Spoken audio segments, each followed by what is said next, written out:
Punta ko na lang po sa shop doon. So yun guys, 8-7, may biig ako guys.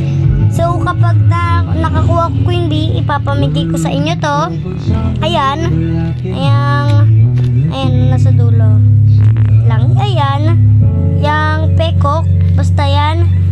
So, ayan. Papamigay ko sa inyo yan pag nakakuha ko ng queen bee. So, ayan. Sana queen bee. Sana queen bee. Little bee? Po. Apo, magkano kaya ito petal bee?